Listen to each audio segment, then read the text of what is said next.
Boa noite, viu, irmãos? Não sei como é que está a captação aí pela internet. Boa noite também quem vai acompanhar o estudo pela internet. Hoje estamos fazendo um experimento, estudar aqui numa sala menor, mas a logística é muito grande para a gente manter esse padrão aqui, senão a gente não consegue gravar. Aqui tem a vantagem de a gente estudar mais perto uns dos outros, fica mais aconchegante o nosso estudo. Mas semana que vem a gente volta lá para não dar trabalho toda semana para o pessoal que administra o som. Nós vamos continuar vendo o calvinista, esse é o nosso tema, o calvinista e a política. E hoje o tema é ainda mais difícil, porque hoje é o calvinista e a política brasileira. E a política brasileira. Eu ia falar do Brasil, mas não do Brasil.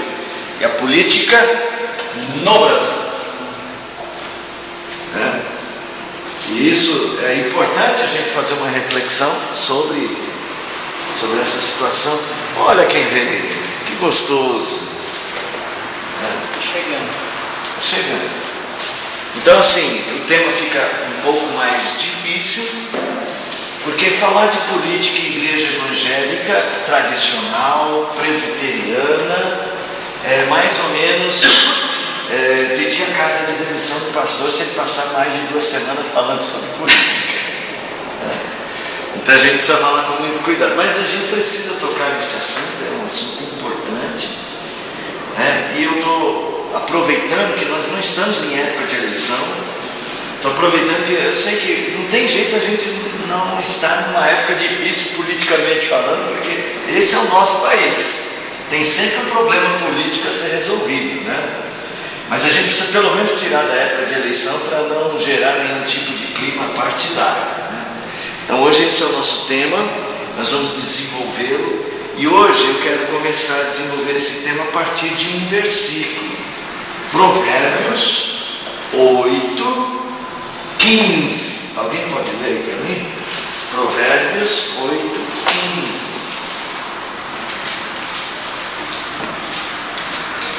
Por meu intermédio reinam os reis e os príncipes decretam justiça. Por intermédio de quem? Por meu intermédio. Os reis reinam e eles não reinam sozinhos. Existe um governo maior, existe um governo habilitador de governos humanos, é o governo divino. Então assim, se existem princípios bíblicos para o calvinista entender a política, acredito que a regra, chamada regra da soberania de Deus, acho que é assim, O que está faltando aqui? Soberania. É um acento que eu acho que está errado. Está certo, só um acento. Parece que está errado. Não. Soberania de Deus. A soberania de Deus talvez esteja entre as regras mais absolutas do sistema político calvinista. Nós vamos falar disso, mas é daqui a pouco. Antes, nós vamos cantar 3 estrofes de um hino. Um hino que tem 6 estrofes. Eu acho que é um dos maiores hinos do nosso cenário. O hino de número 376. Hino 376.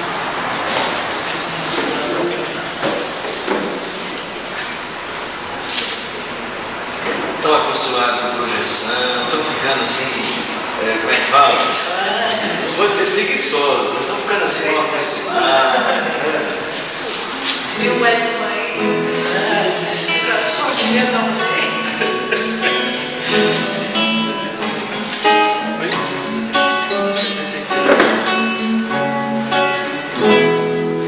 Divino Salvador, contempla com favor nosso país. Dá-nos interna paz, governo bom, capaz.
ser a nossa oração.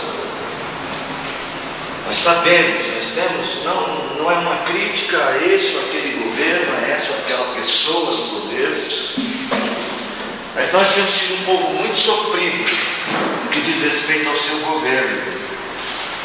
A política do nosso país é uma política de muito estrago. Não é de hoje, já de muito tempo. Mas nós podemos fazer disso uma oração. O texto do hino diz assim: confiamos só em Deus.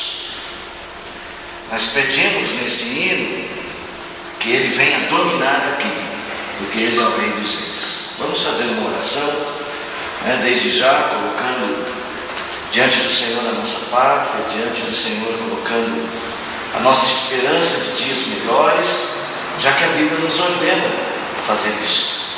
Orar para que tenhamos vida mansa, orar pelos reis, pelos que estão investidos em autoridade, para que tenhamos vida mansa, para que possamos buscar o nosso Deus com tranquilidade e ver nosso povo, um povo mais bem cuidado, povo tão sofrido. Vamos dirigir a essa palavra de oração, pedir ao Valmir para orar por nós. Pai, nós nos encontramos na Tua presença e agradecemos a Deus, porque o Senhor nos permitiu, ó Deus, nessa noite estarmos reunidos no Teu nome, para poder, Senhor, aprender um pouco mais a Tua palavra, para podermos, ó Deus, louvar o Teu nome. E pedimos a Deus que o Senhor nos capacite nesse momento, Senhor, a estarmos aprendendo mais em Ti, Senhor. Abre o nosso coração, o nosso entendimento, para que possamos receber da Tua palavra. E o Teu servo, Senhor, ao abrir a Sua boca, possa ser ungido pelo Teu Santo Espírito, ó Deus, e que essa mensagem ache guarida em nossos corações, e que nós, ó Deus, possamos ter um compromisso maior, ó Deus, contigo, com a nossa igreja, Senhor, e com o nosso país. Como cantamos a Deus, vem dominar aqui, Senhor, vem estar à frente de todas as coisas, ó Pai. Vem, Senhor, estar abençoando este povo, ó Deus. Vem estar abençoando os nossos governantes, ó Pai, aqueles que estão por trás de toda a política do nosso país. Que o Senhor esteja, Senhor, dando discernimento a cada um deles, ó Pai, corrigindo-nos, ó Deus, conforme o Teu querer, ó Pai. E que, ó Deus, nós possamos, ó Deus, ter sempre esse hábito, Senhor, de estar intercedendo, ó Deus, pelos nossos governantes, ó Deus. Sabemos quantas falcatruas, quantos problemas, ó Deus, têm sido causados, ó Deus, por política maldosa, mas, ó Deus, a Tua palavra nos diz que nós devemos a todo instante estar intercedendo, ó Deus, pelos nossos governantes. Que nós possamos, ó Deus, independente de qualquer situação, ó Pai, nós possamos estar fazendo isso. Nos ajude, ó Deus, nos oriente e fale aos nossos corações. Nós pedimos em nome de Jesus. Amém. Amém. Irmãos, nós vamos tentar fazer uma recapitulação de princípios calvinistas sobre a política. Falamos a semana passada sobre 2 importantes princípios. A gente já tem trabalhado com princípios calvinistas sobre princípios reformados sobre todas as coisas. Por exemplo, nós falamos aqui sobre cultura. Como que a ideia calvinista de cultura é a ideia de que todas as coisas têm que ser redimidas para Cristo. Por quê? Porque Deus criou o mundo, Deus criou todas as coisas, e colocou o homem para guardar o jardim. Colocou o homem na função de ser o que a gente chama de vice-regente do Senhor. Então abra lá no Salmo de número 24, nós vamos ver um princípio bíblico, como a gente deve entender o cosmos no qual nós vivemos, o mundo no qual nós vivemos. Quem achar aí pode ler. 24:1. Do Senhor é a terra e a sua plenitude, o mundo e todos os que neles habitam. O calvinista, ele entende então que todas as coisas da existência pertencem a Deus, as pessoas, e não importa se elas são cristãs ou não, elas pertencem a Deus, elas fazem parte do universo que Deus criou e que Deus deu ao homem a tarefa de cuidar.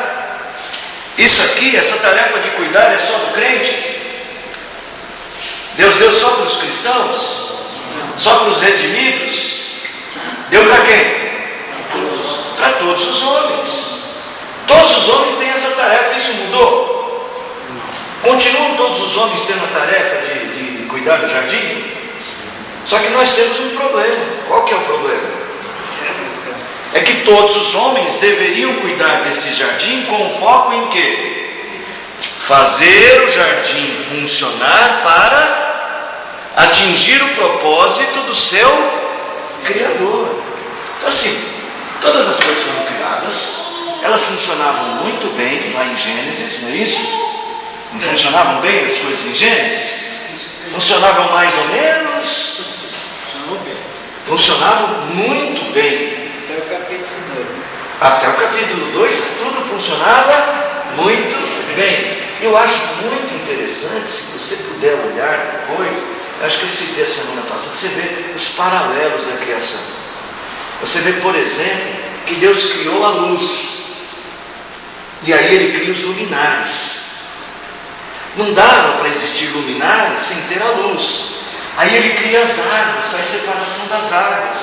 E enche as águas de peixes. Não dava para Deus criar os peixes antes de ter os rios e os mares. Aí Deus cria os céus e a terra. E aí o outro versículo vai falar assim: e Ele povoou com enxames de animais terrestres e de aves. Tudo isso, feito com muita ordem, tudo isso funcionando, gente. A natureza funcionava perfeitamente. E Deus vem, e depois de criar todo este mundo e fazer este mundo funcionar, eu gosto dessa expressão, Deus cria o homem. Não é assim. A minha expressão que eu gosto não é essa. Deus cria um mundo perfeito para o homem. O mundo funcionava perfeitamente. E o relato da criação deixa muito claro que Deus fez tudo pensando no homem. Isaías, ele diz assim, que Deus fez a terra para ser habitada. Ela sai do caos, lembra lá? Havia, como é que é? A terra era sem forma e vazia. Ela sai do caos. Deus organiza o caos por meio da obra do Espírito. E faz tudo isso, faz um mundo perfeito para o homem. Esse é o capítulo 1 de Gênesis. Qual a diferença desse para o capítulo 2? O capítulo 2 enfatiza o quê? A criação de quem? Do homem. Aí no capítulo 2, Deus fala do homem perfeito que Ele criou para cuidar do mundo. Olha que coisa interessante. Se no capítulo 1 que nós vemos é a ênfase da criação de um mundo perfeito para o homem morar, no capítulo 2 o que nós vemos é a criação de um homem perfeito para cuidar do jardim.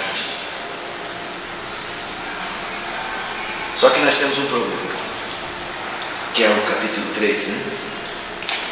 O homem perfeito deixou de ser perfeito, o mundo perfeito passou a ser maldito também, amaldiçoado.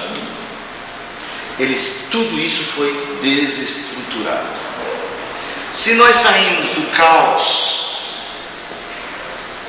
para a harmonia, o pecado nos levou de volta ao caos. O princípio calvinista de governo é que o governo tem que transformar o caos em um processo de harmonia. A missão do homem agora, lógico, agora não é mais igual antes. A missão do homem agora é administrar o caos e ajudar o caos da queda a se tornar mais harmônico. Vamos lá em Romanos não, 1 Timóteo, desculpe. Romanos também, mas o texto que eu quero citar agora é 1 Timóteo.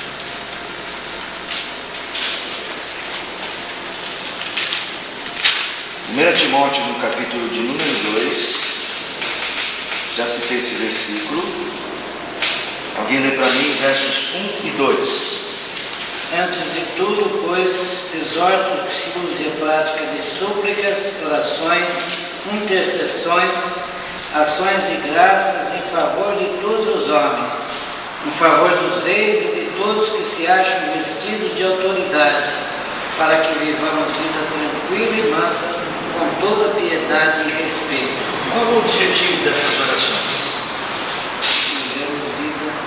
O objetivo dessas orações é que estes homens investidos de autoridade nos levem do caos para a harmonia. Fala dos homens investidos de autoridade só dos cristãos? Não. Qual é o papel dos cristãos neste versículo nesses dois versículos que Paulo escreveu para Timóteo? Orar. Colaborar, no caso, com orações, para que estes homens cumpram o seu papel. Porque este papel de autoridade é dado por quem? Por Deus. Gente, isso é o princípio bíblico de governo. O calvinista tem por regra fundamental na nossa estrutura de pensamento que a Bíblia é a nossa única regra de fé e prática. Regra de fé é fácil, né? Regra de fé é aquilo que a gente crê. Mas ela também é regra de prática. Isso implica em que tudo que a gente faz tem que ser de acordo com as Escrituras. Os nossos conceitos têm que ser de acordo com as Escrituras. No Brasil, nós enfrentamos, os calvinistas brasileiros enfrentam um grave problema para poder falar da sua forma de pensar. É que, primeiro, as pessoas pensam que calvinismo é só um sistema teológico. É só um sistema de crenças. É só um tipo de igreja. Mas o padrão calvinista de teologia é uma teologia que nos leva a uma prática. O sistema teológico calvinista é um sistema que se revela no que a gente faz. Mas no Brasil é feita uma caricatura do nosso sistema. Dizendo o seguinte, que os calvinistas são aqueles cidadãos que ficam brigando para pôr gente no inferno por causa da predestinação. Então existe uma ignorância a respeito do pensamento calvinista, da filosofia calvinista, do nosso pensamento político-social. Então esse é um grande problema, mas o segundo grande problema é pior que este. Qual vocês imaginam que seria? O primeiro então é o desconhecimento do nosso sistema de pensamento por parte das pessoas. E qual é o segundo problema? Maior que o primeiro. A visão minha é que as pessoas que falam também não permitem todo o caminho. Acha que é só isso? Não, mas é um dos grandes problemas. É um dos, mas eu acho que é um segundo grande problema que é maior que o primeiro. Se as pessoas não entendem o nosso sistema, eles acham que nós só temos um sistema religioso. Eles não conhecem, por desconhecimento, não se fala de calvinismo no Brasil como um sistema de pensamento. Sabe qual que para mim é o maior problema? É que os próprios calvinistas brasileiros também não sabem. Exato. Nós sequer temos informação de qual é o nosso princípio de política. No nosso caso, nós temos medo até de falar. Pelo menos eu desconhecia, né? Pois é. É que eu não tive que passar em casa para pegar o meu computador. No meu computador eu separei algumas frases. Mas vou ler aqui para vocês que eu peguei o texto. Dr. Fairbairn, em linhas gerais, resume o importante papel que Calvino teve na história política. Olha o que ele diz. O lugar que Calvino merece na história é resultado de seu êxito e talento como legislador. Como teólogo, Calvino seguiu os passos de outros. Como legislador, ele foi um pioneiro. O seu sistema doutrinário, as doutrinas que ele fez, que ele escreveu, eram derivados de outros teólogos. Mas a sua concepção política foi um novo despontar. Eu citei a semana passada o Jean Rousseau. Rousseau, vocês já ouviram falar dele? ele diz assim, o Jean-Jacques Rousseau, no Contrato Social, talvez a obra mais famosa dele, diz assim, os que falam de Calvino como se fora somente um teólogo estão longe de apreciar a amplitude do seu gênero, a sua importante contribuição na estrutura das nossas leis mais sábias lhe honra tanto como as suas institutas da religião cristã. Nesses tempos instáveis, disse Rousseau, não sabemos a sorte que guarda a religião, mas enquanto subsistir entre nós o amor aos pais, a liberdade, a memória deste grande homem chamado Calvino, sempre será referenciado. A ideia é de que assim, o mundo intelectual reconhece o sistema calvinista. Eu citei para vocês lá a revista Times, que publicou as 10 ideias que revolucionam o mundo hoje. Entre elas, o neocalvinismo, a terceira da lista. O neocalvinismo. Irmãos, a minha ideia desses estudos não é ficar exaltando o nosso sistema, é falar dele. É dizer como que o calvinista brasileiro deve se comportar. Porque a gente tem diante da política no Brasil, porque a gente tem uma ideia de que política não é coisa para nós. Política é coisa para quem? Para quem que é política? As pessoas pensam sobre política. Todo cidadão patriota cristão. Certo. Cristão não cristão, né? A igreja também. Na igreja, a pessoa que frequenta a igreja também. A gente pode misturar essas duas coisas? Eu posso misturar minha fé com a política? Sim. De que jeito? Isso. A questão não é eu fazer política partidária a partir do meu grupo social chamado igreja. Eu quero me eleger, então eu vou sentar aqui e convencer vocês de que vocês têm que votar em mim. Eu acredito que a interseção da fé com a política tem a ver com os princípios que devem regular a nossa prática política. Então eu não posso me omitir. Vamos imaginar, nós temos um governo corrupto. Imaginemos que temos um governo corrupto, por exemplo. Eu não estou querendo fazer juízo de valor. Vocês sabem, né? Quem tem que julgar isso não é exatamente aqui o público, é a nossa consciência. Mas vamos lá. Imaginemos que estamos debaixo de um governo extremamente corrupto. Nós temos muitos corruptos no nosso governo, não temos? Pelo menos os jornais mostram isso. O que o crente calvinista deve fazer o quê? Eu vim aqui orar. Começar. Ele não pode se omitir. Ele não pode fazer de conta que não existe a corrupção. Será que os profetas se omitiriam em falar da corrupção? Vamos dar uma olhada, ver se algum profeta fala contra a corrupção. Eu vou pegar só um, se você quiser pensar em outro.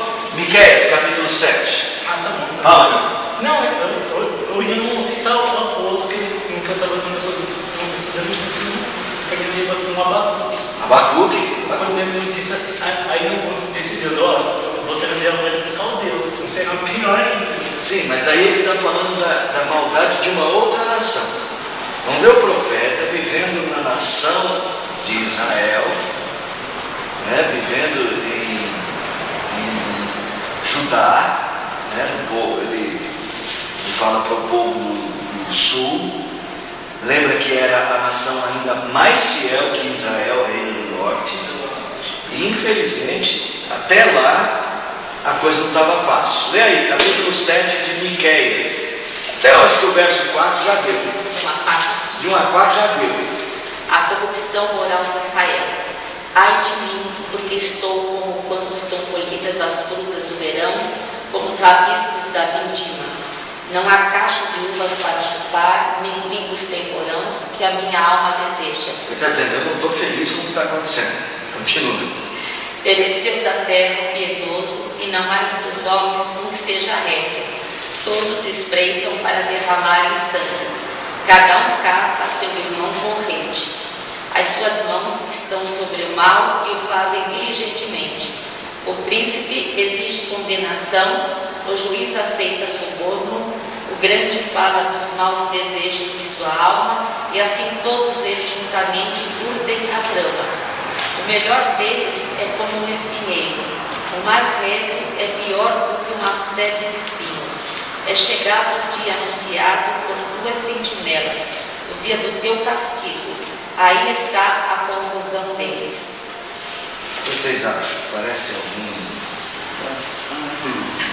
Não tem nada parecido. Precisava ter uma experiência dessa, só para a gente saber. Usar uma rede contra o outro, isso aí já chegou. Não tem isso. De poder não ver na quarta. No Brasil não tem. Não tem orientação planeada, não tem. Mas por que o profeta está falando isso? O profeta está apresentando a situação real do Senhor. Nós não precisamos odiar o país, mas nós também não podemos nos omitir de ver, de enxergar a realidade que está acontecendo. Um crente, aqui tinha um candidato que o slogan não era o slogan dele, óbvio, ainda bem que não era o slogan dele, mas já ouvi muita gente falando assim, olha, fulano rouba, mas faz. Não vou dizer quem é, porque vocês sabem. Gente, e tinha gente que falava assim, eu vou votar no fulano, que ele rouba, mas pelo menos faz. Não dá, né? Não dá. Não dá. Não pode ser assim. E o pior é que a questão o que comentamos, né, começou com isso e hoje é só no declínio, não subiu no pensamento do povo. É igual no questão no rotina e quando o pessoal fala pior que dá, não fica. Aí o pessoal não botar porque gostou do jogo. Mas a gente não pode só ir pelo sabor da nossa insatisfação, nós temos que ver princípios. Exato. Eu acho que o povo adotou esse slogan aí, muita gente, mas aí piorou porque aí eles falam, mas rouba, ele rouba, outros roubam, todo mundo rouba, então também. Mas nós não podemos repetir isso. Eu vou fazer a minha parte também. Nossa posição diante do nosso país é a gente começar a cair na real de que a nossa situação ela não é tão diferente do que a gente via nas Escrituras. Então a gente precisa ver o que as Escrituras propõem para casos assim. É assim que tem que ser a nossa posição. Um princípio bíblico importante para o calvinismo. Bom, eu já citei o princípio da soberania de Deus. Soberania, não sei por que eu estou achando que essa palavra está errada. Soberania é sem acento mesmo. Da soberania de Deus sobre todas as coisas. O segundo princípio é da dignidade do homem. A dignidade do homem. Ou seja, o homem foi criado à imagem e semelhança de Deus. Cuidar do homem é o objetivo de toda a sociedade. Se o jardim é importante e deve ser cuidado, o jardim é importante porque o jardim foi criado para o homem. O homem cuida do jardim não porque ele gosta de planta, ele cuida do jardim porque o jardim existe para funcionar, para o homem viver. Então assim, ecologia, um princípio de ecologia para nós, é que assim, a natureza, ela não é um fim em si mesmo. Não adianta eu cuidar da natureza e deixar o homem morrer. Então eu cuido da natureza pensando no homem. O problema nosso é que nós estamos numa relação de tamanho caos que a gente destrói a natureza achando que está cuidando de nós mesmos. Então vai o cidadão lá, ele desmata não sei quantos 1000 hectares, porque ele está cuidando dele, da barriga dele. Mas daqui a um tempo essa conta vai ser cobrada. Ele deixa de ter um ar puro, porque ele mata, ele acaba com o verde, né? O verde não tem nenhum significado aleatório. Não acabem com o verde. Né? A ideia, ele desmata, ele tira o pulmão do planeta, quem vai morrer é ele. Aí é um tipo de ação predatória, a palavra tem que falar devagar para não falar errado, egoísta, egocêntrica. O homem não pode viver assim. Mas veja, por que o homem está fazendo isso? Porque este homem digno, ele está no estado de queda. E esse é um terceiro princípio importante. A gente não pode olhar para a sociedade e ver a sociedade de uma maneira, a gente entendê-la de uma maneira infantil. A gente, por exemplo, eu volto com uma pessoa e fulano é bonito, fulano fez um discurso bonito. Nós temos que saber que por detrás dos homens existe o pecado. Então assim, enquanto o calvinista ele entende que existe um Deus, Criador de todas as coisas, Senhor de todas as coisas, e um homem que deve ser cuidado, ele sabe que este homem não sabe cuidar de si mesmo, porque este homem está em processo de queda, ele está em estado de queda. É dever nosso, falando de política ou de qualquer outra coisa, considerar essa dificuldade. Gente, a dificuldade de Israel é a mesma que nós temos. Por que Israel chegou ao ponto dos juízes aceitarem suborno contra os seus irmãos? Porque os juízes eram homens caídos. E por que no Brasil acontece de autoridades aceitarem subornos para favorecer este ou aquele? Porque esses homens são homens caídos. E às vezes a gente trabalha com conceitos, não de conceitos de restauração e de redenção. A gente trabalha só com conceitos práticos. A gente põe a pessoa lá porque fez um discurso bonito e esquece ele lá. Um homem caído precisa ser vigiado. Precisa ser lembrado. Precisa ser lembrado que ele é um homem caído. Então assim, calvinista deveria estar entre aqueles eleitores que mais acompanham as pessoas que ele elegeu.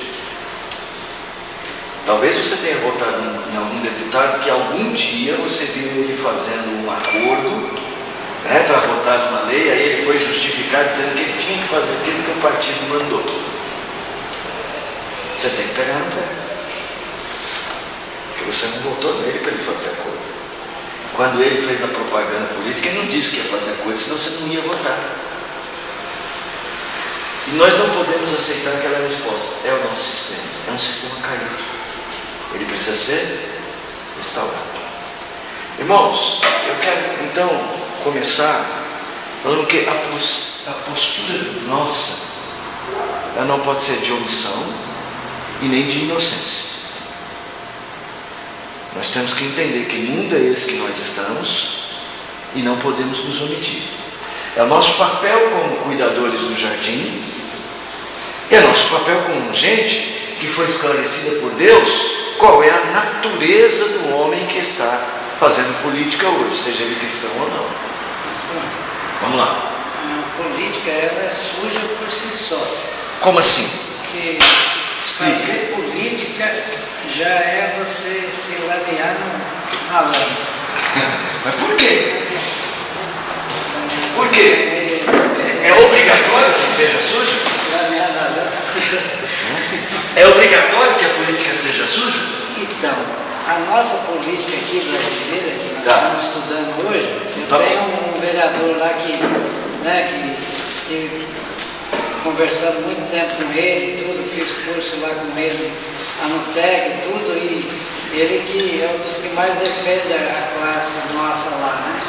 Mas ele explicou lá, né?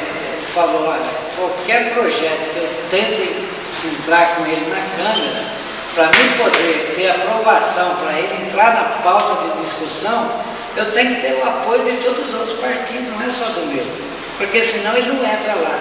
Só que aí quando eu entro lá com um projeto, pode ser bom, ótimo, maravilhoso para um monte de gente pobre que vai ser beneficiada com aquele projeto. Mas se os outros estão lá com outro projeto deles lá, ele fala para mim, não, eu apoio o seu, mas você tem que apoiar o meu aqui, senão eu não voto no seu. Então, é uma sujeira danada, porque pode ser bom para o Brasil inteiro o projeto do cara lá, mas se ele não votar num projeto idiota, às vezes do outro lá, também para o projeto dele entrar na pauta de discussão, aquele não vota, então é acordo, tudo acordo. Eu não estou dizendo que vai ser fácil. Estou dizendo que a ação tem que existir de forma positiva. Então, um político cristão, não quero nem só falar calvinista, estou falando calvinista por causa da nossa herança, só para ficar dentro do nosso bairro, da nossa aldeia aqui. Mas é um político cristão de boa consciência. O calvinista tem que agir por princípios. Se ele tem um projeto bom, este projeto bom não vai ser votado, porque ele não apoia os projetos ruins dos demais, é a minha opinião. Eu não consigo entender que os nossos princípios possam ser negociados. Eu não sei qual é o outro projeto, mas digamos que seja um projeto que eu não concordo, que seja ruim, que seja, sei lá, vamos pensar uma coisa esdrúxula. Aumentar o imposto. Então, o imposto, eu acho que depende da situação, talvez seja necessário. Então, não quero absolutizar isso, mas vamos ver. Tá bom? Aquele projeto de gênero lá das escolas, né? Eu vi hoje, estava vendo o Luiz Felipe Pondé, dizendo que tem um cidadão, eu não sei quem que ele defende que os professores nas escolas não falem mais o menino e a menina. É o Jean Willis. Hã? É o Jean Willis. É o Jean quem? O Jean Willis. Jean Willis, é ele? Eu não sabia que era ele. Então você tem que falar, em lugar de o menino e a menina, você vai usar o arroba menites. Aí o menino e a menina decide o que ele quer usar. E no... É isso que eles ficam discutindo na escola, vai ensinar as crianças. Tanto é, não passou que a página do Facebook, no dele, no oficial dele, ele só escreve com esse X no final, porque ele acha um desrespeito se ele não vê um gênero na palavra. Então digamos que o João Willis está com esse projeto e eu estou com o meu. Ele fala só assim no seu, eu não quero que seja tudo bem. Não vou negociar. Se eu vejo um projeto contra princípios. Tá falando de Bolsonaro, eu não sei se eu daria uma de Bolsonaro exatamente, mas... Não diz o seguinte, eu perco com honra, mas eu não perco os princípios meus. Exatamente. Tem que ter princípios regulando sua política. Eu posso até votar num projeto que eu não apoio, mas que o cidadão argumenta em favor dele com alguma razão, mas não nenhum que afronte meus princípios. Agora, pode ser que todos os outros projetos afrontem os meus princípios, digamos. Então eu vou perder. Mas eu fiz. Eu não vou ganhar, mas eu cumpri o meu papel. O calvinista, ele entende que ele tem que cumprir um papel. O problema não é ganhar, é ele fazer a sua parte. Ele vai entender que o princípio de soberania de Deus está acima da política caída. Que se Deus quiser transformar a política caída, Ele transforma. Não é só uma relação humana, só que Deus usa o homem honesto, um homem justo, e as ações de um homem justo. Pode acontecer de um homem justo se levantar e Deus abençoar e ele ser votado, mesmo por quem não votaria nele. Porque a soberania de Deus sobre os governos, vamos voltar lá para Provérbios 8,15, é Deus quem governa por detrás de todos os governos. Os reis governam por mim. Este é o princípio que nós cremos. Nós não podemos desistir Porque desistir é o mesmo que dizer que não cremos que existe Deus. Só que nós não podemos ser inocentes, achar que vai ser um mar de rosas, porque a gente tem que ser, como a gente diz, pé no chão. A gente está lidando com um mundo caído. A gente não está lidando com ovelhas, a gente está lidando com lobos.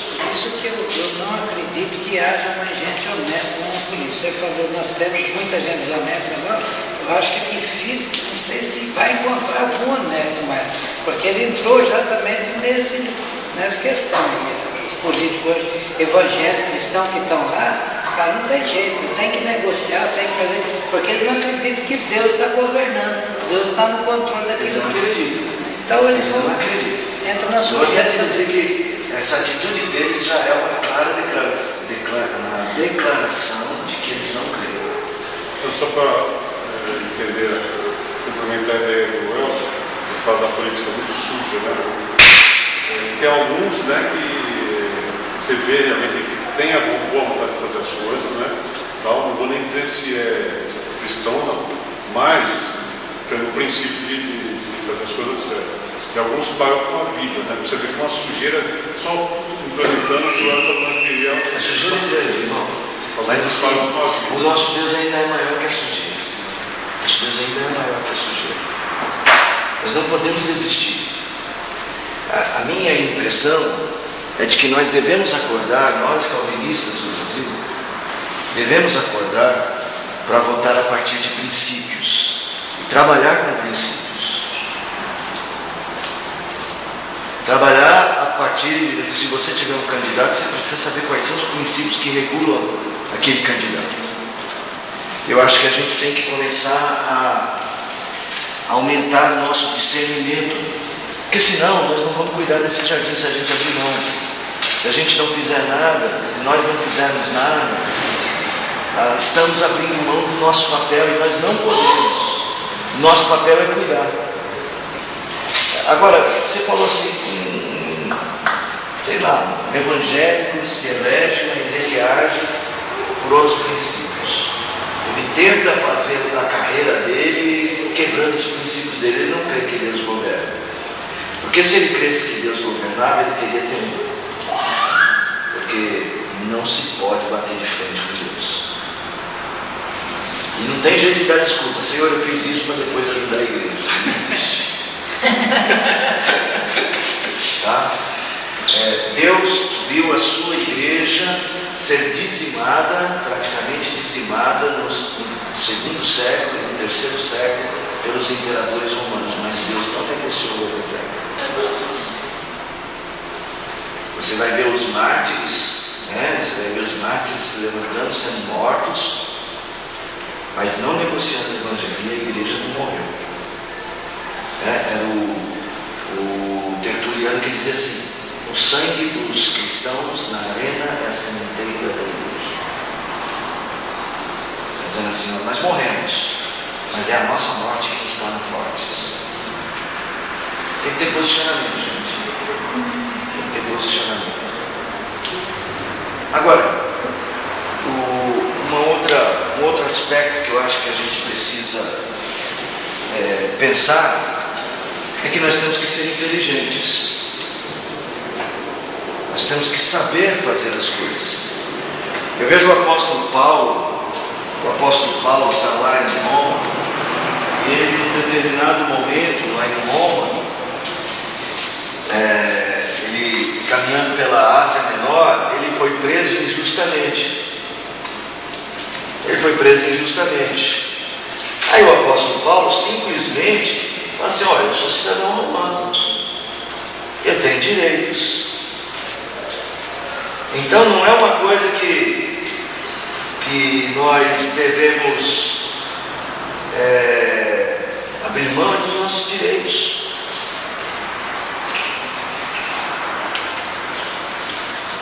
Quando, porém, Galho era procônsul da Caia, levantaram-se os judeus concordemente contra Paulo e o levaram ao tribunal, dizendo: este persuade os homens a adorar a Deus. E a Paulo falar, quando Galho declarou aos judeus: se fosse com efeito algum injustiça ou crime maior gravidade, ou a judeus, eu atenderia prenderia vocês.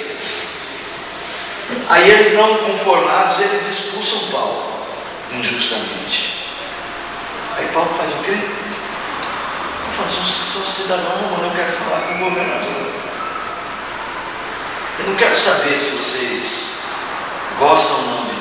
Eu tenho direitos. Nós temos que ser inteligentes. Saber, isso mesmo.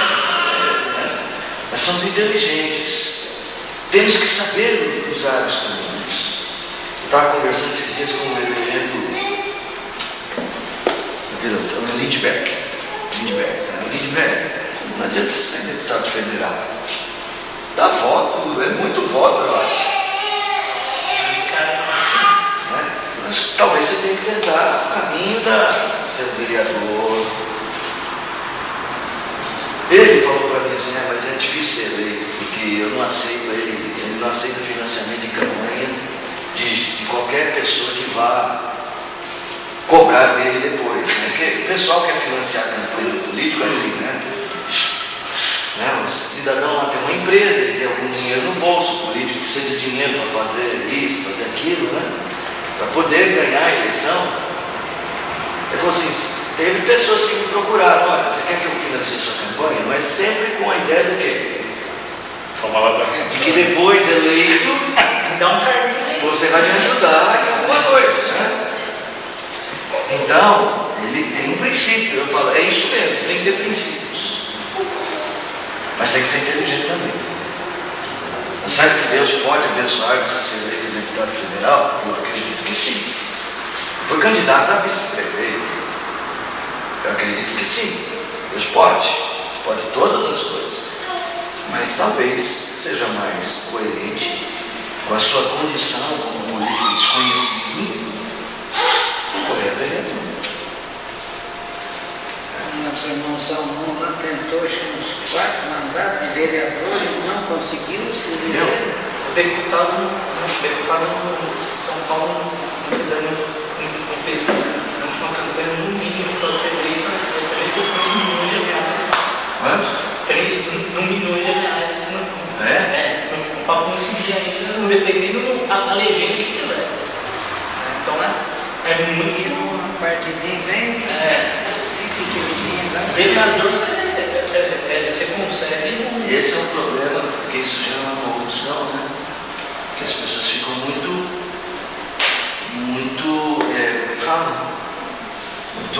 comprometidas com essas pessoas que financiam. Mas o meu ponto é o seguinte: não é nem falar de financiamento de campanha. O ponto é dizer assim: nós precisamos agir com inteligência. Mas não podemos ser assim: Deus é soberano de todas as coisas, então eu vou ganhar, eu vou ser candidato a presidente. Não pode ser. Que eu vou ganhar porque se Deus quiser, tá? Verdade essa declaração. Mas nós temos que agir com inteligência. Talvez você tenha que ser mais realista com a sua condição para isso. A questão não é nem tanto a posição política de alguém que vai se candidatar, mas é de como a gente enxerga as coisas. Nós que somos simples eleitores calvinistas, temos que escolher pessoas que mostrem capacidade. Então, fazer uma escolha que a gente chama de escolha inteligente. Puxa, eu vou votar no... Nós temos tanto candidato estranho, né? Candidato que era jogador de sinuca, ele fala o Zé da sinuca,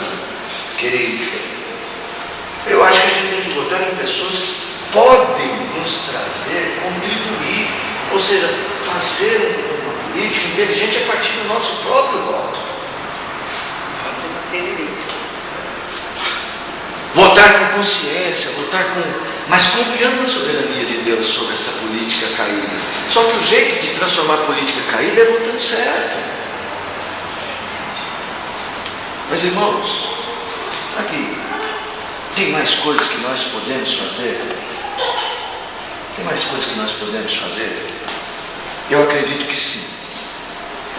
Eu não sei como que a gente pode ver um país como este, como o nosso Brasil, pensando na política brasileira, nós temos que trabalhar nas estruturas que formam a política.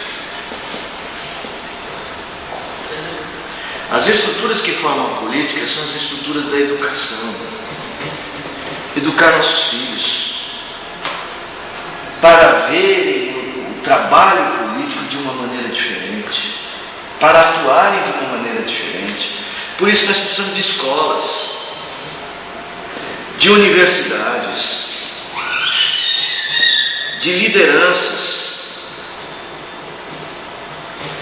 Então assim, não dá para a gente fazer esse trabalho todo na próxima eleição. Nós temos que trabalhar estruturalmente. Deus preparou um povo para habitar na terra e ali naquela terra viver de forma teorreferente. Esse povo era o povo de Israel. Mas ele começou a preparar esse povo lá em Abraão, não é isso? Porque o governo, a política dos homens de Abraão gerou o quê? Antes de Abraão gerou a Torre de Babel. Deus tira Abraão daquele meio e fala assim: Abraão, a coisa está feia. Não falou assim, mas como se fosse: a coisa está feia, mas eu vou fazer de você uma nação diferente. Vou separar você dessa gente. Sai da tua terra, da casa da tua parentela. Estou lendo esses versículos, 3 versículos de monte que você diz. E vai para uma terra que eu vou te mostrar. E aí você fala: bom, e Abraão foi peregrino. Abraão teve filho e teve neto. Abraão teve Isaac, teve Jacó. Até Jacó, ele não tinha tudo. Ele estava em Canaã, mas era só uma família. Não era a grande nação. 70 pessoas aproximadamente descem para o Egito dessa família. E ficam no Egito 400 anos. Para depois sair. E ficar mais 40 no deserto. Nós temos que aprender a não sermos imediatistas, para não desistirmos das primeiras lutas. Se Deus, que é Deus podia fazer o seguinte: eu até esses dias estava falando com o pessoal. Quando vem ano, né? Precisava de 10 pragas, gente, para Deus libertar o povo do Egito. Precisava? Mas por que teve que ter 10 então? Por que Deus escolheu 10? Bom, alguns autores dizem o seguinte: que Deus estava vencendo os deuses do Egito. O rio Nilo, aí a água em sangue. Tinha um Deus da terra que transformou o pó em mosca. Tinha um Deus que tinha cabeça de sapo, então vieram as rãs. E assim vai. Que Deus estava estruturando a mente do seu povo para mostrar quem é que governava. Então eu creio que a teocracia de Israel, ela não começou em Canaã. Sabe onde que ela começou? Ainda quando eles estavam no Egito. Quando Deus começou a pôr na cabeça deles quem era o Deus verdadeiro. Primeiro Moisés falou assim: vem cá, eu tenho que falar para eles quem é o Deus que está chamando eles para fora. Sabe o que ele responde? Eu sou o Deus dos teus pais. Sabe quem eu sou? Quem? O eu sou. Este é o meu nome eternamente. Mais gente mesmo Deus. O que Deus estava fazendo? Então, na cabeça do povo de Israel, que ele era o governante de fato. Mas e Faraó? Faraó? Deixa o Faraó. E os deuses do Egito? Os deuses do Egito? Deixa eles. Qual foi o último Deus derrotado? Lá nas 10 pragas. Qual era o Deus dos deuses no Egito, gente? Era o próprio Faraó. O próprio Faraó. E a última praga faz o quê? Mata a sucessão. O Deus da próxima geração. O Deus da próxima geração daquele Faraó foi morto. Porque quem governa é Deus. Aí Deus vai para o deserto. Lá no deserto, tem teocracia no deserto? Tem? Como é que eles estão aprendendo? Olha só, vamos pegar. Deus está ensinando o povo no deserto, não está? Deus está ensinando o povo a governar. Deus está trabalhando nas estruturas, gente. Ainda não existe a política teorreferente de Canaã, mas Deus está trabalhando nas estruturas. A primeira coisa, Deus vai mostrar que Ele é o soberano. Ele libertou com mão poderosa. A Bíblia sempre repete que Deus os libertou com mão poderosa. Aí eles vão para o deserto. Lá no deserto, Deus dá o quê? Deus dá uma lei. E Deus não dá só lei, gente. Deus deu a lei e Deus deu um sistema de como eles deveriam viver no deserto. Lembra o tabernáculo? Lembra o tabernáculo? Aqui ficava o povo, aqui estava Judá, aqui estava Aser, aqui estava Dan. Vocês vão lembrar todos aí comigo? As 12 tribos?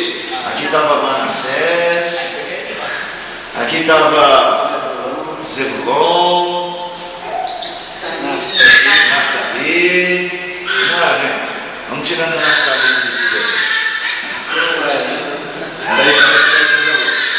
Se isso fosse uma prova, já é. Levi, não, Levi aqui nesse momento, Levi. É na terra que eles não têm lugar, na terra, mas eles tinham tribo. Peraí, Judá já foi? Judá, Assé, Benjamim, Simeão, Gade, Judá,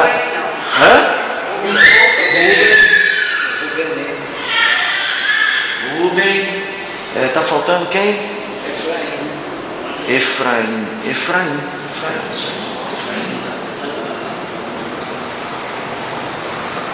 Deus fala para eles: vocês vão se acampar. Não era nessa posição, tinha uma posição certinha.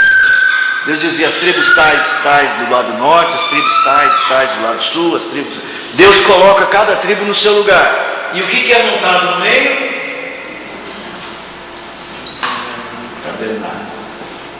A porta fica virada para o lado oeste, do lado oeste. Deixa eu pegar aqui. Eles estão no lado oeste. Bom, aqui tem teocentrismo? Tem? Sim. Por quê? O tabernáculo representava Deus no meio deles, não? No meio do povo. Aí a nuvem vinha aqui, ficava sobre a Arca da Aliança. Aí eles iam marchar. Era Números, capítulo 10, né? Começa as marchas, né? O que a nuvem faz? Levanta, começa a marchar. Começa a marchar, o que o povo tem que fazer? A nuvem levantou, gente. Pega a mão, pega a mochila. Vamos, desmonta o tabernáculo. Corre atrás da nuvem, aí a nuvem para. O povo para. Quanto tempo? 40 anos. Aprendendo o quê? Aprendendo a observar a lei, aprendendo a confessar seus pecados, aprendendo a depender de Deus pelo maná, aprendendo a seguir a Deus, aprendendo a viver centrado em Deus. Viver em comunidade, aprender a ordem, aprender que Deus sustenta tudo, lembra o chinelo, a cidade. Aprender tudo isso. Gente, 40 anos para aprender isso. Não dá para aprender umas 2 semanas? Fazer um curso assim intensivo de 2 semanas? A prática. Dá ou não dá, gente? Vamos lá.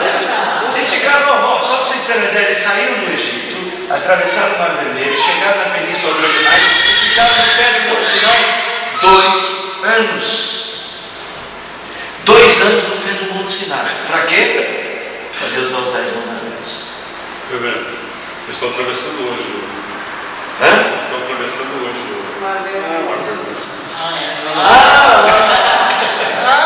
Então é por isso que veio lá. Diz que ontem foi a audiência enorme nessa Saiu no jornal eletrônico, eu vi no jornal eletrônico, diz que Está bonito. A Record abriu o Mar Vermelho e afogou a Globo.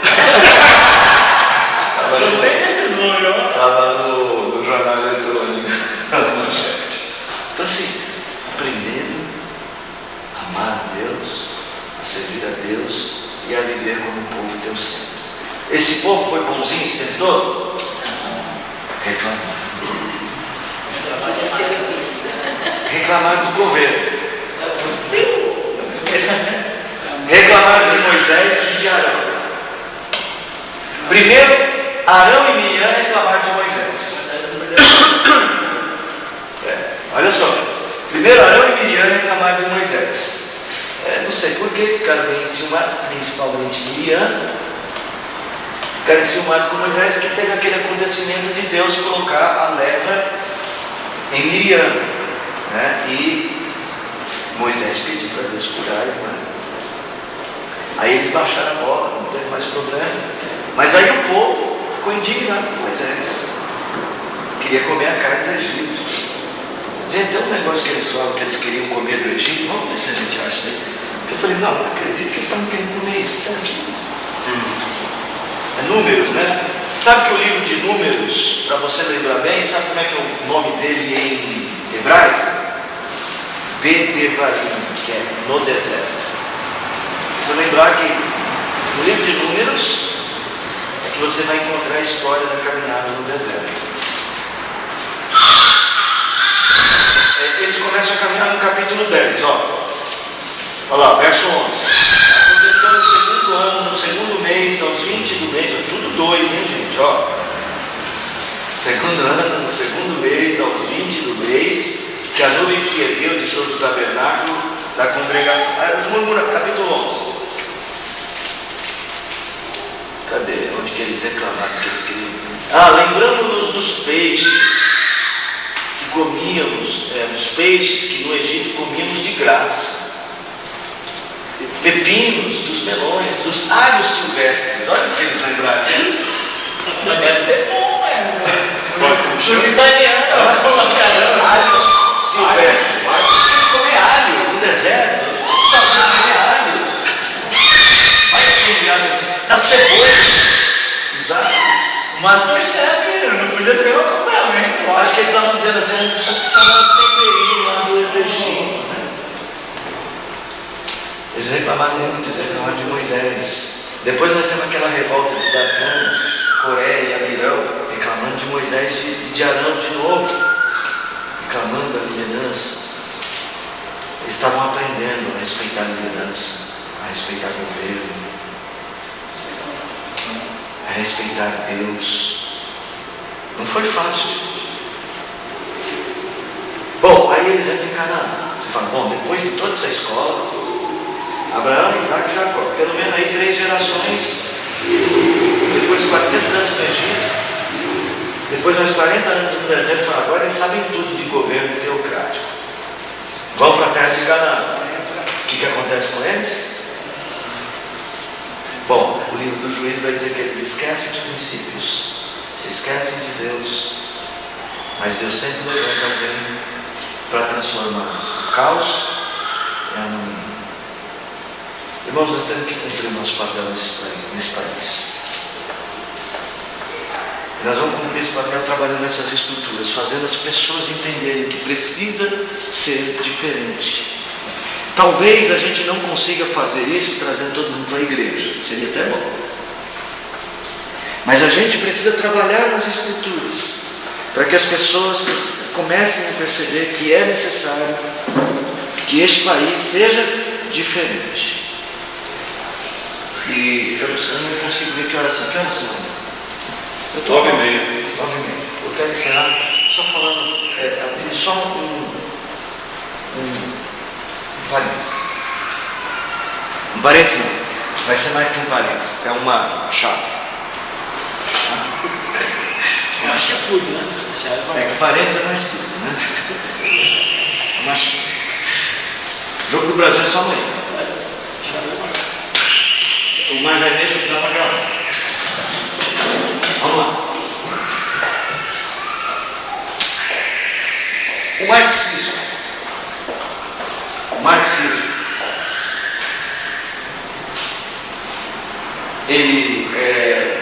todo ele estruturado em cima de algumas obras de Marx, principalmente,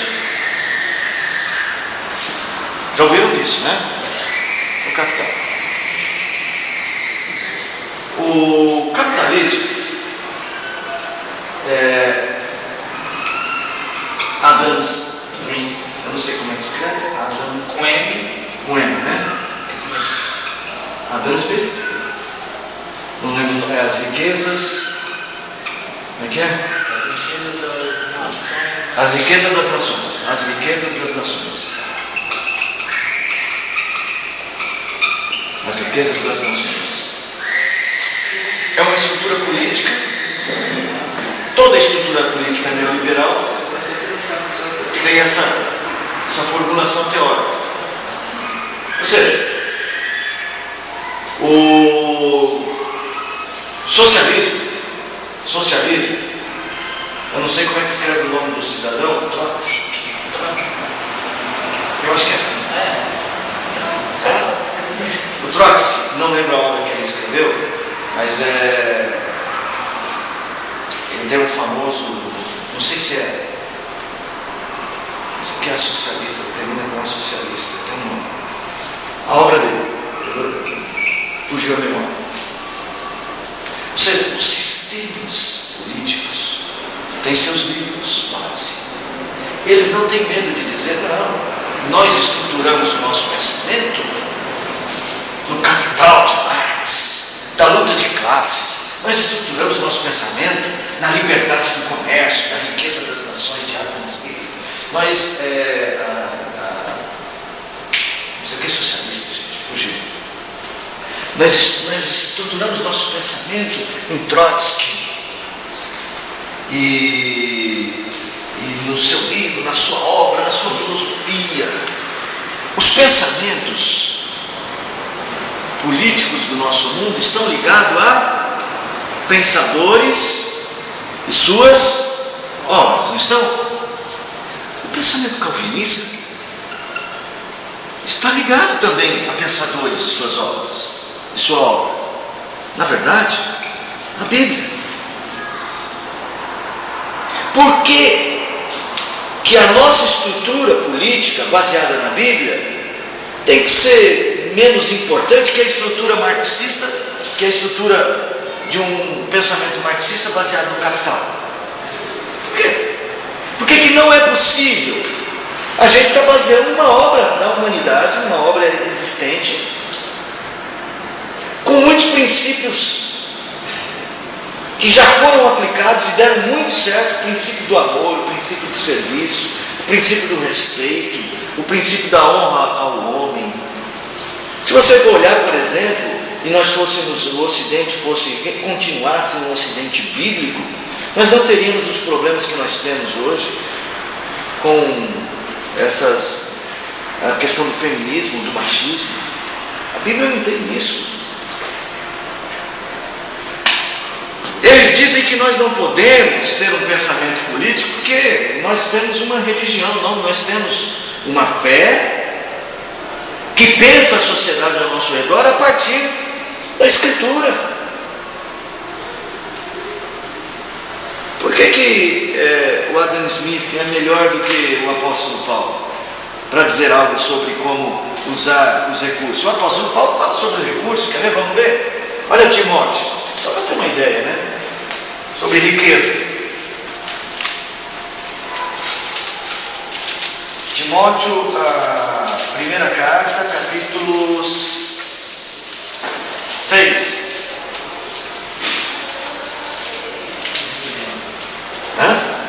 Versículo 17.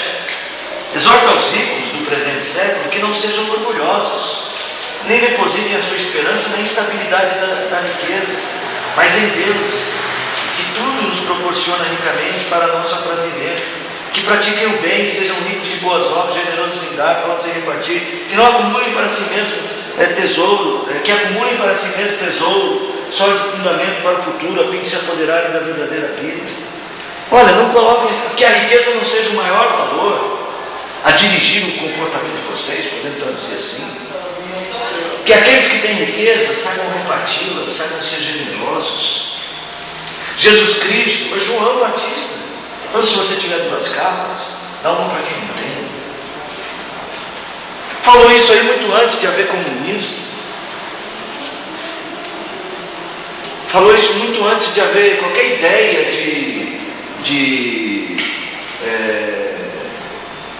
como é que fala? De regular propriedades. Nós temos que confiar, mas também temos que nos sentir bem e saber que nós temos um princípio de vida que pode sim ser proclamado e deve. Não só uma fé, uma religião. Nós temos um modelo de vida que está na Bíblia. E para ser bem sincero, olha, eu tenho que confessar, eu sou dessas obras aqui, ler mesmo, assim, ler partes, eu li Riqueza das Nações. Eu nunca tive na mão o Capital de Marx. Quem sabe eu compro só para poder ler alguma coisa. Mas dizer para vocês o seguinte, que para mim, a Bíblia é insuperável como modelo de vida. Calvino não estabeleceu um princípio político baseado na ideia dele. Ele voltou para a Escritura e deu certo em muitos lugares. Mesmo que as pessoas não digam isso aqui é um princípio de Calvino. Muitas vezes eles foram aplicados sem ao menos. E Calvino não quer direitos autorais. Nem nós. Nem nós. Eu não gosto da.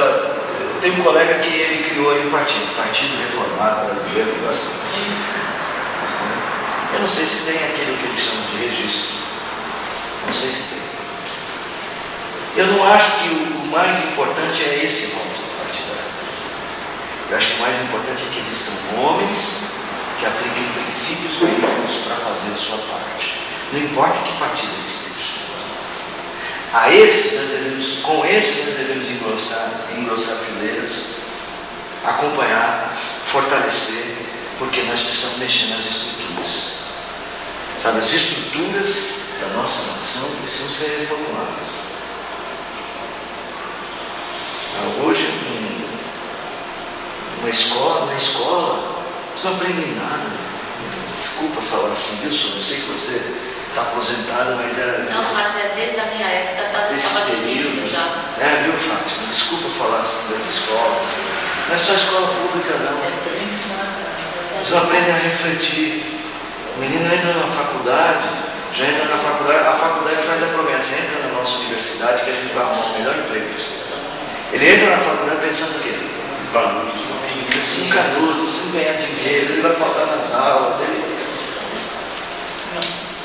Enfim, para mim o calvinista não pode se omitir, o calvinista deve viver por princípios, deve confiar na soberania de Deus, deve agir de forma inteligente e ele não deve se envergonhar do seu princípio de vida.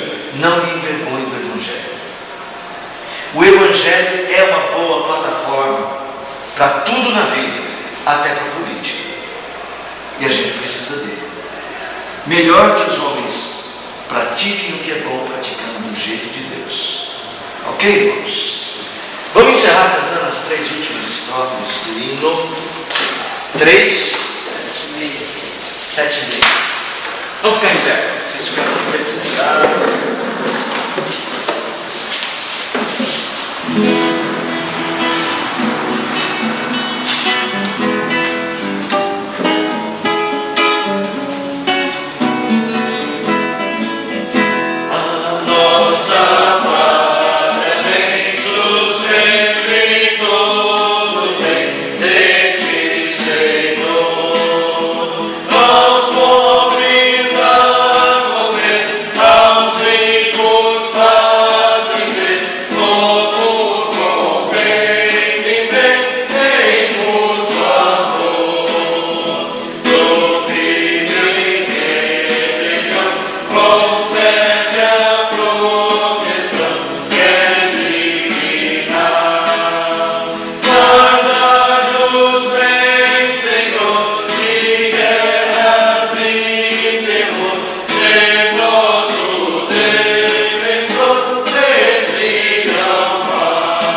Ajuda-nos a perceber que o Senhor está governando todas as coisas. E ajuda-nos a sermos úteis no Teu governo, para que sejamos instrumentos de transformação, instrumentos de influência, com a nossa vida e com a propagação, ó Pai bendito, dos ideais que o Evangelho nos ofereceu. Os ideais que o Evangelho proclamou, que, ó Pai bendito, pode abençoar a todos os homens criados à Tua imagem e semelhança, e abençoar a natureza, abençoar, ó Pai bendito, os mares, abençoar os rios, o ar que respiramos, a vegetação, os animais, porque são princípios, ó Deus eterno, que honram a Ti. Perdoa, Senhor, se nos omitimos, se nos deixamos, Pai bendito, influenciar pelo pessimismo e passamos a não agir naquilo que poderíamos ter feito. Mas também fortalece nossa convicção de que a nossa fé é transformadora, e nos ajude a fazer isso, Pai. Abençoa a nossa igreja local, Senhor, que possamos perceber mais do nosso potencial, em mais áreas do que aquelas que já temos feito, Senhor. Ajuda-nos a discernir o que podemos fazer com a Tua bênção, e abra as portas diante de nós, Senhor. Porque o Senhor é o Deus desta sociedade, o Deus desta nação, ainda que eles não Te amem, não Te reconheçam e fujam de Ti. Tu governas sobre todos. Por isso nós confiamos e nós oramos no nome de Jesus. Amém.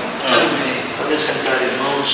Dessas orações dos irmãos, a família, vizinhos lá de São Mateus, o Sr. Francisco, meu vizinho, tem o Sr. Jeová de um lado, o Sr. Francisco do outro. O Sr. Francisco faleceu, hoje foi o sepultamento. Orar pela dona Juliette, principalmente por uma das filhas dela, a Verônica. Ela tem um filho, é mãe solteira, né? Não sei como é que está hoje, mas aí ela teve um novo parto. Nesse parto ela já tinha um filho, agora ela tem mais 3, então agora ela tem 4 filhos pequenos. E agora, com a morte do pai, a necessidade vai aumentar muito. Pela dona Gilberto, pela família total. Peço também as orações pela Márcia. Márcia foi fazer um exame hoje e fez uma biópsia lá desse exame, né, do intestino. Nós sabemos, né, porque a gente nem sabia que ia fazer biópsia, porque ela estava sentindo dores. Aí foi fazer esse exame e o médico achou por bem colher lá uma biópsia. Nós vimos as imagens, a gente olha assim, vê que tem alguns pontinhos estranhos lá, mas não sabe o que é. Eu não quero alarmar ninguém, mas vamos orar por isso também. Os trabalhos dessa semana, sábado, aquele evento lá no Vanderlei, Marinaldo, né? Não podemos faltar. Na sexta-feira tem o recital, vai ser 20 às 20 horas. 19 da Marinaldo. Então, vamos aí prestigiar esses trabalhos da igreja. O recital promete ser muito bonito, pelo que eu ouvi falar. Vamos ver. Estarei, se Deus quiser, para conferir. Alguma vez mais? É isso, irmãos. Bom descanso. Bom descanso. Obrigado ao pessoal do som pela força que deu na montagem do equipamento.